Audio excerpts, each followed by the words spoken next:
Bom dia, pessoal. Vamos de BTC na manhã dessa quinta-feira, 16 de junho de 2022. Agora meio-dia e 32 aqui na Espanha, no Brasil, 7h32 da manhã. A BTC segue respeitando esse suporte representado pelo topo do Bull Run de 2017-2018, que chegou a fazer a máxima ali em torno de 20 mil dólares. A mínima até agora, no auge da agulhada, que foi ontem, dia 15 de junho, na super quarta, fizemos a mínima em 20.111. Houve um ralizinho pós-Fed, vamos colocar assim. Deixa eu botar aqui no intraday. Chegamos a bater 22.995, quase 23 mil dólares. Deu uma recuada depois da virada da VWAP aqui no intraday nos 5 minutos. Enfim, a grande pergunta é: fizemos o fundo ou não fizemos o fundo?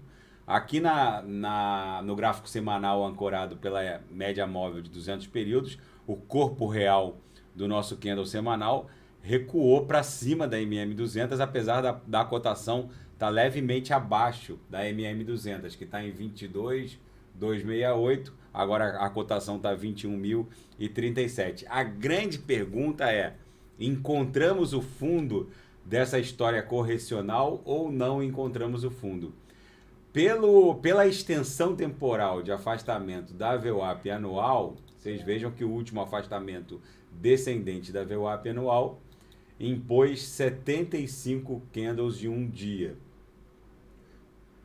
O afastamento descendente, o último grande afastamento ascendente, impôs 64 candles de um dia. Então 75, 64 e até agora esse afastamento que é descendente está impondo 56 candles de um dia. Amanhã vai fazer 57 candles. Ou seja, temporalmente falando, se houver alguma proporção em relação ao caráter longevo desse afastamento, o afastamento mais longevo descendente foi 75, aqui 60 e tantos candles, agora a gente já está em 57 candles. Então é bem provável que a gente já esteja avançando para mais da metade da extensão temporal desse afastamento em relação à VWAP anual. Lembrando que a BTC não fica muito tempo afastada da VWAP anual. Ela pode ficar um período até extenso temporalmente, como foi aqui em junho, julho de 2021, como foi aqui, um afastamento ascendente naquela corrida de touros que levou a BTC para 69 mil dólares e agora nessa corretiva brutal.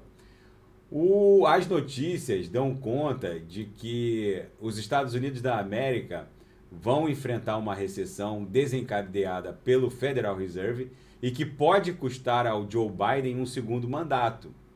É esse ponto de inflexão que eu gostaria que vocês...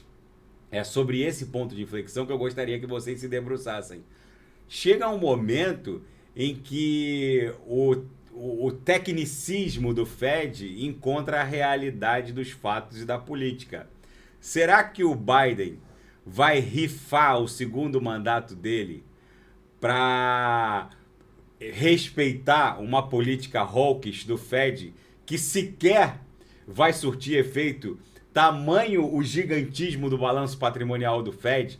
Como que uma política de expansão monetária que imprimiu dinheiro à torto e à direito por quase 2 décadas, criando um balanço patrimonial absolutamente mentiroso, um castelo de areia, em que trilhões eram impressos para salvar toda sorte de crise, desde de banqueiro quebrado no subprime até o colapso na cadeia de suprimentos na crise pandêmica. Ou seja, trilhões e trilhões e trilhões foram impressos e agora, em poucos meses, eles querem enxugar essa grana. Primeiro, desovar esses treasuries que estão lá no balanço patrimonial do Fed. Não existe nem riqueza no mundo capaz de comprar esses trilhões, que na minha leitura não valem nada. E se eles começarem a desovar, esses títulos aí sim que não vão valer nada. Não existe riqueza. Como que um balanço patrimonial que estava ameaçando o próprio PIB norte-americano em termos de valor, agora quer encontrar nesse PIB, nessa geração de riqueza, comprador. Não tem. a realidade fática vai encontrar um ponto de inflexão nesse discurso e nessa conduta hawkish do Fed. E vocês podem ter certeza, vocês vão lembrar desse vídeo, a primeira sinalização do Federal Reserve no sentido de diminuir esses juros e desistir desse enxugamento do seu balanço patrimonial, vocês vão ver a maior corrida de touros da história da BTC. Aqui já, ó, o bilionário Mike Novogratz diz que a BTC vai liderar uma recuperação quando a política de juros do Federal Reserve for revertida e essa política de enxugamento do seu balanço. Segundo ele, a Bitcoin levará os mercados de volta à alta no momento em que o Fed recuar e o Jerome Powell fizeram uma pausa nesse discurso hawkish, a BTC vai explodir para o norte, segundo ele. E ele diz que na década de 70, quando o Volcker, que era o então presidente do Fed, naquela mega explosão inflacionária, depois que o Richard Nixon despegou o dólar do ouro, ou seja, ele extinguiu a paridade dólar e ouro, foi o ouro que levou o mercado em si para um bull run e não outro ativo. Ou seja, só que nessa corrida de touros que a gente vai presenciar, que vai ser a maior da história da BTC, quem vai liderar vai ser a BTC e vai arrastar os mercados todos para cima, já que a inflação vai ser um novo normal nos Estados Unidos. E a terceira maior carteira de BTC do mundo, que só perde para as carteiras frias da Binance e da Bitfinex, está aumentando a posição em BTC. Essa carteira aumentou a posição em mais ou menos 500 BTCs, ou seja, baleias estão aumentando a sua exposição em BTC. E segundo um executivo da Fidelity, a BTC está muito mais barata do que parece. Gente, os institucionais seguem aportando.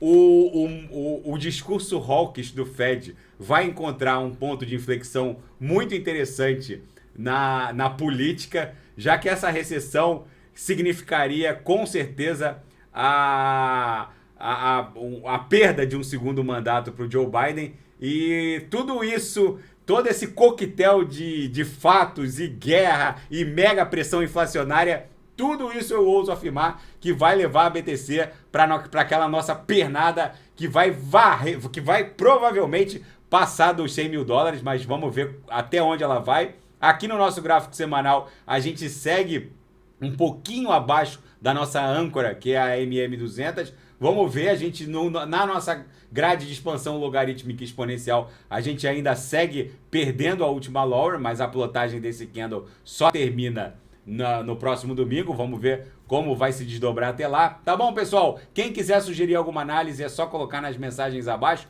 Daqui a pouco eu volto, vou fazer Shiba Inu, Luna, XRP, ADA, e quem quiser sugerir é só colocar nas mensagens abaixo. Grande abraço, até daqui a pouco.